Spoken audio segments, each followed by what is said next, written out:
Yeah, I'll let you do your thing.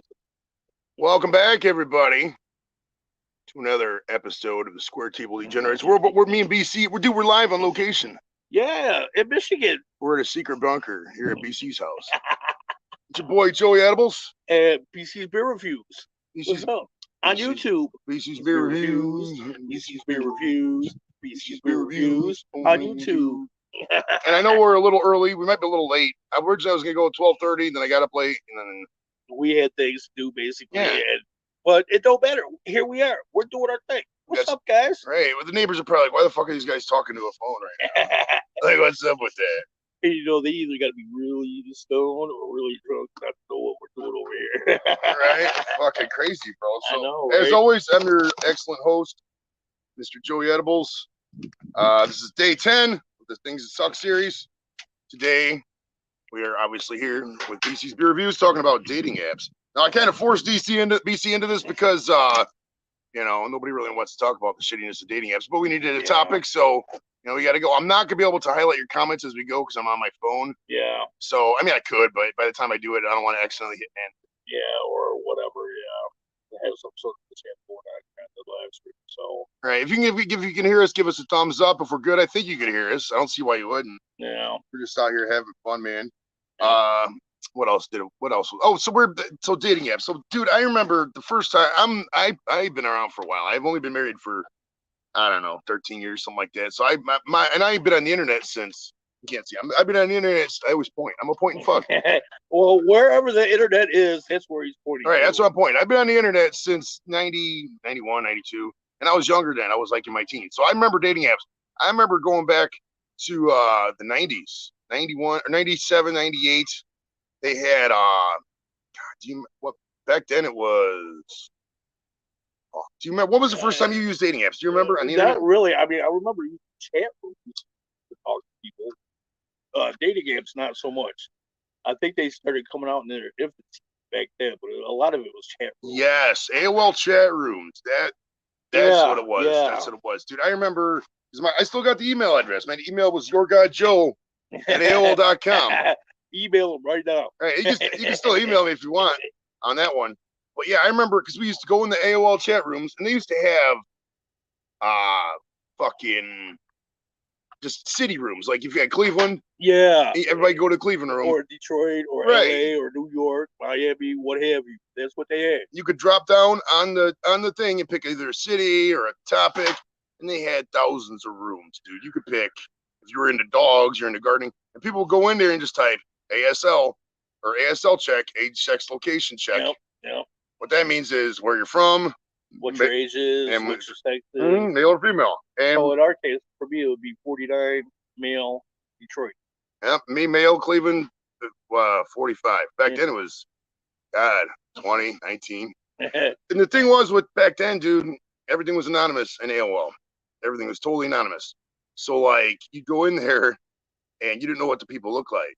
You really didn't because they didn't have pictures back then. Some people had pictures. I went to Kinko's. This shows how far it goes back then. This is 96. I remember it. I had a picture of me from prom in a tuxedo next to the van. I went to Kinko's and they paid $6 and they scanned it onto a disc and I put the floppy disk into my computer and I uploaded that to people on AOL when they wanted to see a picture of me. That shows you how far back I go. Because I mean that was the only time we were able to take selfies was with real cameras. Mm-hmm. And, oh my God, man! Back in the day, Jesus Christ. And I remember as far as like getting photos. I remember when they used to have them little like phone booths, like where you had to drive up, give them the rolls, and then maybe a week later you go by and get your film back, man. And it was like, dude, that's crazy, man. And it always makes me laugh every time when I see Back to the Future, when you see that van run into that little booth. That's a photo booth. If anybody watches Back to the Future 1. Go figure, man. It's hilarious. The two things Back to the Future totally foibled was how addicted everybody was going to be to their cell phones. They didn't think anything about cell phones. Yeah, because it wasn't a thing back then. We still had landlines and rotary phones. And rotary phones, it was a dial that you had to and then wait for it to spin back and then dial the next number. Try that. What is it? 9 times? Did I dial the home phone number? And I don't know about you guys or Joey here, but either you had them numbers memorized or at least the important ones. Everyone else you had on a sheet in your wallet. I don't remember any phone number prior to 2004. Prior to 2004, I remember every single phone number. I still remember my phone number growing up was 216-476-3957. I can say that because it's a dead number now. My parents don't use it because obviously they're dead. But then again, they can reuse that number to somebody else. That's true. We don't know. That's very true. So if you're out there, don't call that number. But I still remember everybody's number back before 2006 or 2004. Because now after that, we started putting them in our phones. And then what they did with the phones was they would take them over from like fucking, phone to phone. You could just transfer all your contacts. So there was I barely remember my kids' numbers now. I don't think I do, actually. Yeah. My kids' cell phones. It's all programmed, man. I mean, I hate to say it, but the only one I remember is my brother's phone number. Everybody else's, I can't remember. I do remember my brothers because we got our cell phones at the same time, and we both have the same first prefix of it. So I do remember my brothers actually, and I remember the wives. I don't remember. I mean, certain friends I do, but like all those friends were numbers that were memorized before fucking 2004. You know what I mean? Yeah, because my brothers had the same number for the last 20 years, so it's kind of hard not to know it. So. Yeah, I haven't had. When did you get rid of your landline? We're on this topic. This here at this house. This was the last house that we had a landline. I ended up getting rid of this probably about, I want to say 6 years ago, maybe 7. So I've been here about almost 10 years now. Okay, Junkyard says bathroom walls are the best dating app. Yes, because back then they would just say, call this girl. That's what that 867-867-5309 song. Yeah. For a good time call. Well, I'll tell you what though, because back then the one thing dating apps maybe did do good was that like there's a lot of icebreakers now. Like before you had to meet somebody, get to know them, and then you'd have to meet them again, and then chances are they weren't meeting anybody else, and you had no way to get in a hold of it. So it was a lot more hard. Now it's just boom, you could just icebreaker them, see if you connect beforehand. Yeah, and in some cases, depending on the situation, you have what's called hookups. It's just wham bam, thank you, ma'am, and you're off on your way. Very good at that. I think that's the downfall of these apps. Yeah, is the hookup culture. But like going back to the history of it, yeah. So it started. I remember the AOL chat rooms were probably the first ones, and then they started coming out with like eHarmony and Match, and I mean there was a fucked up Yahoo dating and shit like that. Yeah. I never got any back in the day, and when I started really using the dating apps, it's probably around the turn of the century. They really started getting popular. It's 01, 02, 03.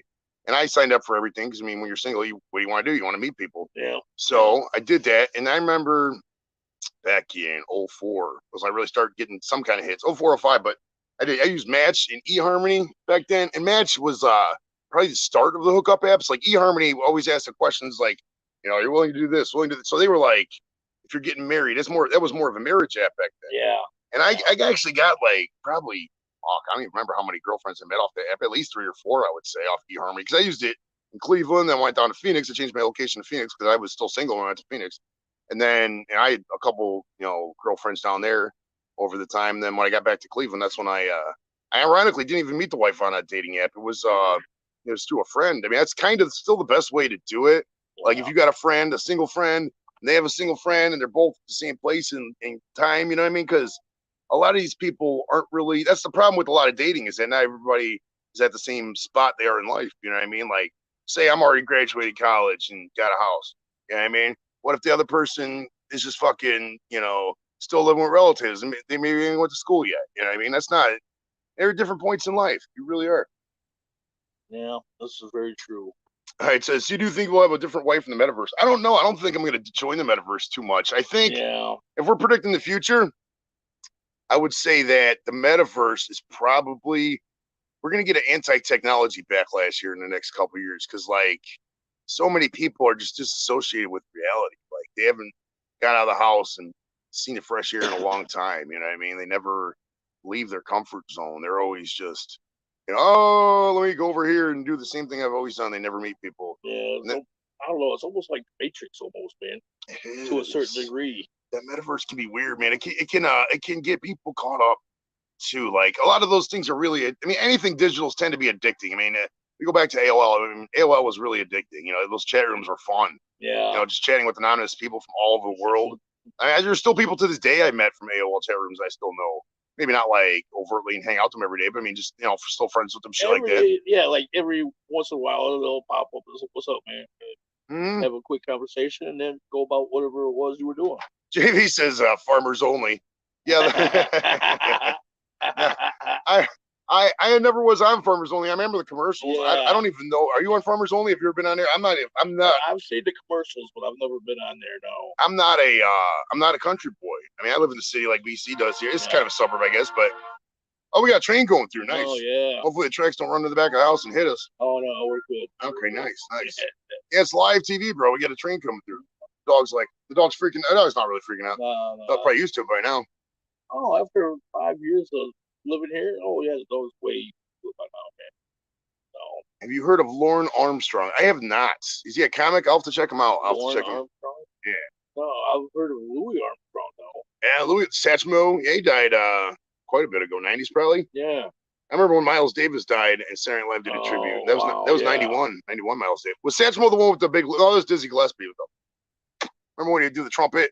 Yeah. Blow up his lips really big. It was like bam. Yeah. Right. Like a chipmunk with a bunch of nuts in his. Right. Big old lips, big old cheeks blown into the horn and shit. Yeah. But yeah, so for the dating apps, eHarmony, I got a lot of success off of eHarmony when it first started. But then, yeah, Match was kind of the harbinger of what was to come with that stuff. Like it was basically, I mean, this is what I imagine how the dating apps got killed, for example, is that like guys would just go through and, well, pretty much the problem with on the servers of all these apps is everybody doesn't get past the picture. Let's be real. Yeah. I mean, if you don't got a good picture, you're kind of fucked. People will just go in there, and I know guys will, scroll until they see a chick that looks halfway decent with cleavage, and then boom, through that one. Yeah. Girls will do the same thing. Oh, that guy doesn't have this. That guy doesn't have this. Boom. Oh, here's a picture.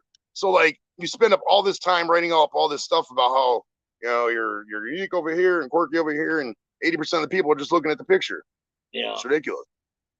Well, I mean, this is a strange thing. I mean, they say a lot of the times us guys are visual creatures. Okay, That's why women like dress up the way that they do to attract us. Saying, "Hey, look at me, look at me." Now, for us, on the other hand, it's kind of like maybe like the Tom Green type of thing. If they don't find you attractive, they better find you handy. You know what I mean?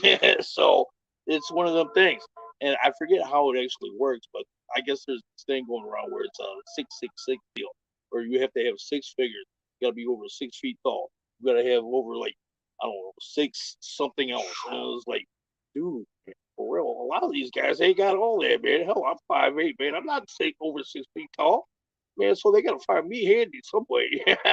That's the thing too, is that people just go on stats. I don't know what it is with women and guys over 6 feet. I mean, I'm over 6 feet. I'm 6'2", 6'3", whatever.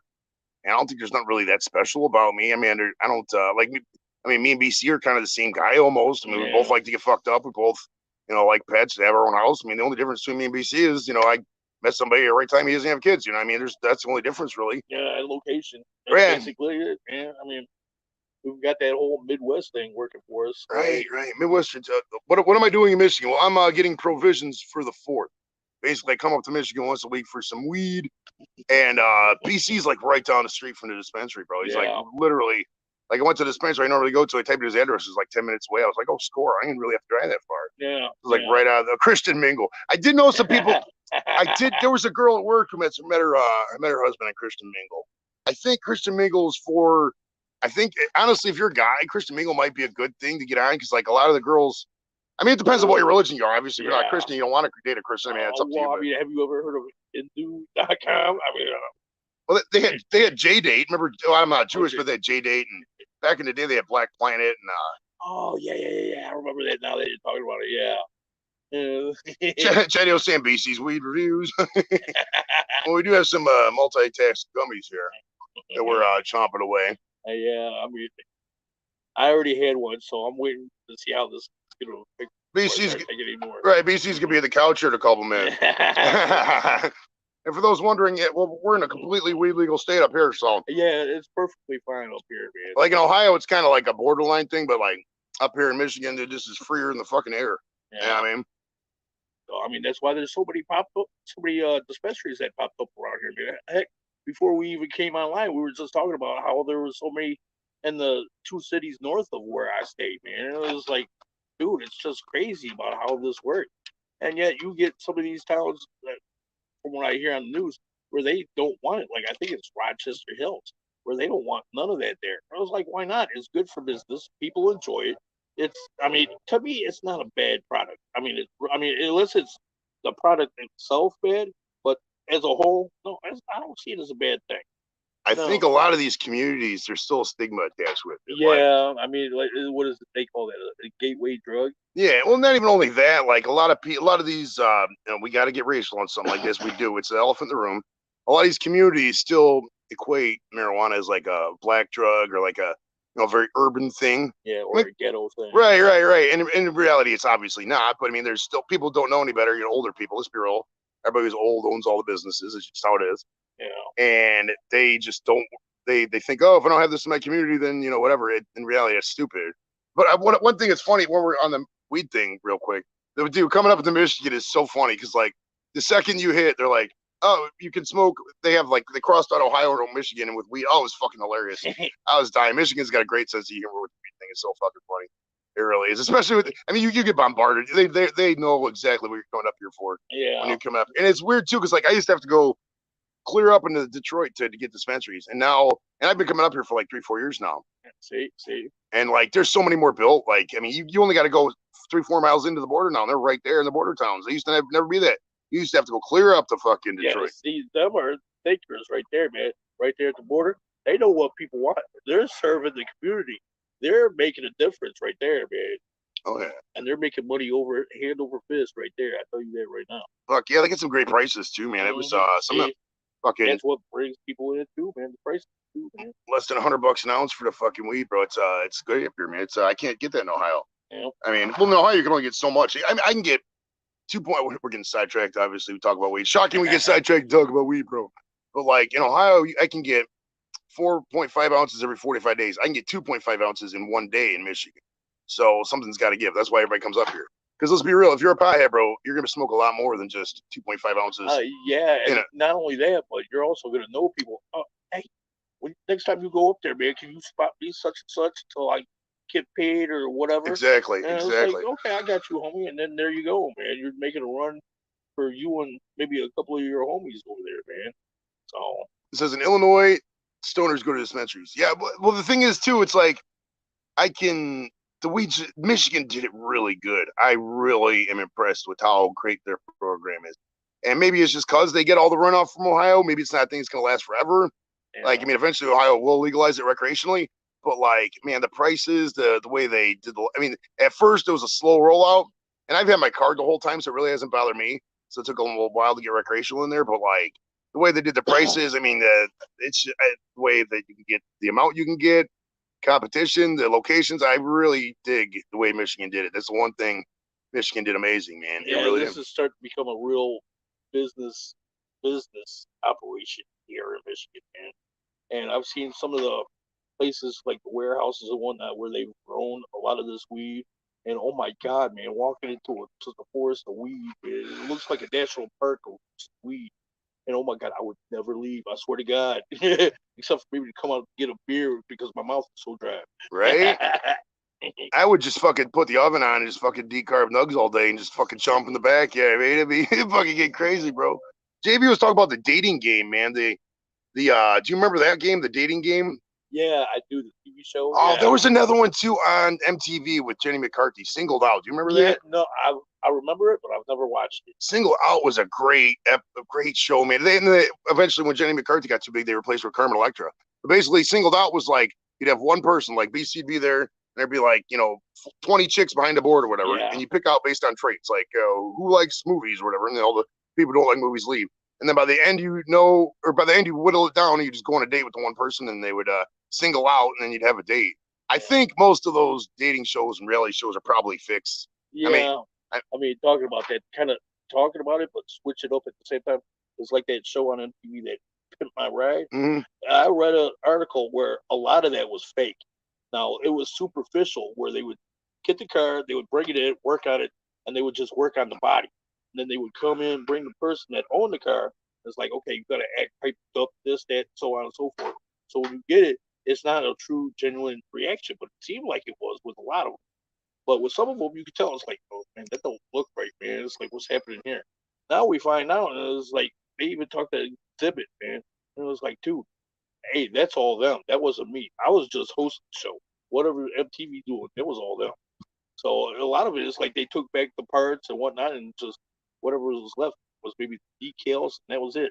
Oh yeah. Well, we had I had Ricky M from Ice Road Truckers on the show, and he was basically saying everything was fixed. I mean, everything was rigged. I mean, it's those trucks didn't really fall through the ice, and they pulled it up, and they wanted to create conflict because reality TV doesn't sell unless you have conflict. So they'll artificially create conflict and even just make up shit, honestly, just to do it. So you got to think that something that has to happen with the dating game. I mean, yeah, a lot of it's for ratings, man, too. So because like if I went on the dating game and I like didn't get a date or something, I mean, I would just probably walk in the back and holler at all the rest of the single chicks, and be like, "Yo, what's up?" I mean, then they find out they're all married and shit. Right? Then you find out they're all married and shit. Yeah. There's about 16 kids, 5 different baby daddies. Well, that's the thing too. That's the thing about dating and dating apps. That I mean, a lot of.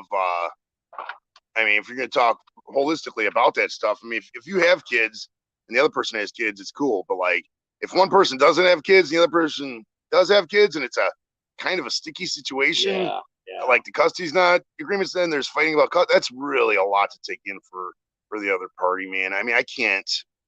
Like I'm a stepdad myself, man.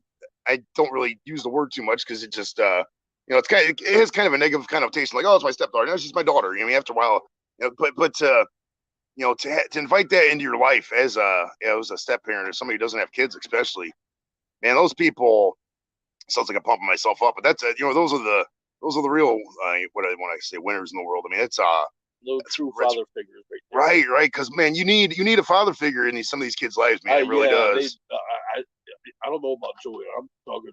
I've got a dad. I grew up in Detroit, Mm-hmm. and I see that as an extension of Detroit. Okay, now I can say from looking at things back then when I was a kid, hey, there are a lot of people out there that do truly need father figures in their life, man. I don't care if it's a stepdad, real dad, whatever. But if you love this chick, hey, step up, dude. And that does make a difference in the relationship. And I'm sure the chick that you're dating is gonna love you even more for it too, man. So hey. Alex, the Beer Master's in the house. What's up, buddy? Hey, what's going on, Alex? Chilling, man. We're chilling. We're just talking about dating apps. So yeah, so starting with the match, when I started seeing the hookup culture, because like I know what I went on a date with this one girl up from match. This is 06 maybe 05, right around there. But and I went over there, and I could tell that something was off. And I knew, and after the fact, I found out she kind of like had a boyfriendish, but she like, was like one of those things where we were fighting. She was just kind of we didn't do anything. I didn't think I kissed her. But like that's another thing too, is that like with dating apps, people could lie. They could lie about one, their marital status, two, what they want out of shit. Three, they could gaslight you. Like somebody was talking earlier about the guy who was catfished from, he said 6 times. My God, dude, that would so here's a piece of advice from me to you. If you're out there, don't and I know Chris Benton's out there, he might be, listening, and I know he met his wife on an app, and man, they got married before they even met. That's a 1 in a million shot, man. I cannot recommend that, dude. You got to meet people before time with them. And if it's a long distance thing, I get it. It's easy to fall in love with the concept, but my goodness, bro, is there a Vespa wrecking? No Vespa wrecking videos, unfortunately. That'd been funny though. If I would have had my fucking camera on then, bro, I'd have got massive ratings with that. But put Kim K out of business. Right? Jesus Christ. It'd been amazing. Especially the aftermath when I'm sitting there getting up from the Vespa rack and fucking both lanes of traffic are blocked. Everybody's staring at me. You want to talk about embarrassing, dude? That was so embarrassing. I might as well have been fucking naked doing jumping jacks at that point. Like, my God, that was ridiculous. But yeah, if you're out there in a dating app, man, and if Facebook dating or whatever, get some pictures, get to see them on video. I don't know. I can't even recommend dating people outside of state because it's like, what if it doesn't work out and you invest all that money? I've seen people in the community, bro, they've driven 12, 13 hours to hang out with people and it just doesn't work out. They get together and they find out, wow, you're a lot bigger, you're a lot smaller, you don't have this, you don't have that, and it's like, so it changes from the perception of seeing you online to actually meeting you in real life. It changes a lot. I mean, we were just talking before we came out of the live show. He was a lot taller than what I expected him to be. And I was like, I watch him fairly a good amount here on YouTube, and we talk in chats all over the place. And I thought he was more my height. I'm 5'8", and I was like, I thought we were closer in age since we were here in the Midwest and all. But hey, like I said, I mean, it's no big thing, but hey, it's good to have that variety too, man. It's like, hey, sometimes you need that reality to kick in. You do. You got to get out of the house. Is the bottom line. But like in these this Tinder they got now, and Oh yeah, Bumble.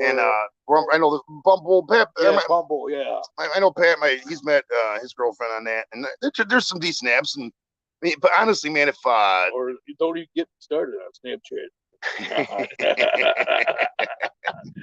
I'd never downloaded Snapchat. I'm too old for those, bro. I can't figure that thing out, man. It's Snapchat and fucking TikTok and all those are for kids, bro. I'm in my 40s, man. I ain't got time for that shit. I mean, I had downloaded TikTok to try to help promote my beer show, but once I started going through some of these videos on TikTok, seeing these like 18 to 25-year-olds doing their little freaking dances in their crop tops and tiny shorts, man, it's like, okay, I can see the appeal to this. Let me get off of this thing right now. Well, that's another thing too, is that dating is just a numbers game. Like a lot of women will like, oh, I want the guy who's over 6 foot and making 100,000 a year. Those guys got fucking multiple people chasing them. They really do. Yeah, that's the thing. They ain't chasing nobody. They're the ones being chased. Right. If you're a guy and you have your own house, you're making 100,000, you're over 6 foot. Trust me when I tell you, you don't need dating apps. If guys are on there and dating apps, they're there for the hookups. They're just there for fucking pussy. They're not there for long-term relationships. It's really, really hard in contemporary America to find someone who's really, really authentic and wants a true relationship. It really is. You really got to get to know people. You might have to date friends. You might really have to. I know a lot of people don't like dating friends because they think, oh, this person did. You have to. You really just got to know the group. You got to know the community. Because you go out with somebody, dude, you're taking on their whole family, their whole community. What if they're involved in some stupid shit? What if they go out there? What if they're in the drug culture? What if they, the mob? Right, yeah. What if they got fucking brothers in the, have committed murder and shit? You don't need that in your life. I mean, I'm down with hanging out with friends and all, man. But like Joey said, sometimes you gotta think about this, man. There's other factors to think of, man. And do you really want to lose that friendship just to get a little quickie in, man? Come on, man. That's another thing too. Is that I mean, if say I hook up somebody with somebody and it doesn't work out, they're gonna hate you. And you can lose friendships over that. But if you get a quickie from somebody you don't know over one night stand, if it doesn't work out, that's no big loss. Right. You haven't gained nobody, you haven't lost nobody, so you're still right there at a level playing field, man. Oh yeah. You got to. I mean, you got to get to. Well, you just got to. I mean, the more friends you get. I mean, if we're being honest about dating, the more friends you get, the more fucking possibilities you got. Especially the older you get as a guy, the more it's going to be. The more single women there are. For guys our age, there's fucking 10 single women for every single guy. But the question is, the problem is, I would say, is that a lot of them date or chase the same people. They really do. And like, oh, you mean like the cookie cutter, like, oh, I always go for the bad boy, or I always go after doctors. Yeah, is that what you refer to? Yeah, they only want the people to fit that stereotype you're talking about. There, and it's like, because I found that with dating, like guys will make a lot more concessions than girls. Girls will like, oh, he has to have a car, he has to have his own house, he has to have, and it's like those guys who have that are already settled. Yeah. Like this is, I mean, this. Or they don't want you. Yeah, right. Or you're just not in their league and all that. Right. League. You're going out their league. I mean, if you're a millionaire, you're probably gonna fuck around with other millionaires. If I'm a millionaire, I'm not gonna date chicks who are making $20,000 a year. Well, I like to think of it is I think the billionaires will mess with the millionaires. Now the millionaires basically ain't got nowhere to go other than other millionaires. You know what I mean? But that's just my opinion. Oh yeah. It says if the cops are chasing me, that means they're speeding too. Oh yeah, hell yeah. So if there's anything we need you guys to take out of this, man, is that the dating apps. I mean, I didn't rate any dating apps. I mean, I wasn't going to download the dating apps just to do it. Because I mean, if I started downloading dating apps and fucking the wife would be like, oh, why are you downloading dating apps? It's for the show. And she's like, yeah, right, get the fuck out of here. So it's like, I just only go what I know from my single friends and all that. But I mean, it's you got to just be careful out there, man. You got to really, really know people and fucking flow with them. There's a lot of scammers out there, man. Watch yourself. Be careful. Oh, yes. You got thirst traps, whatnot, and some of these girls are just.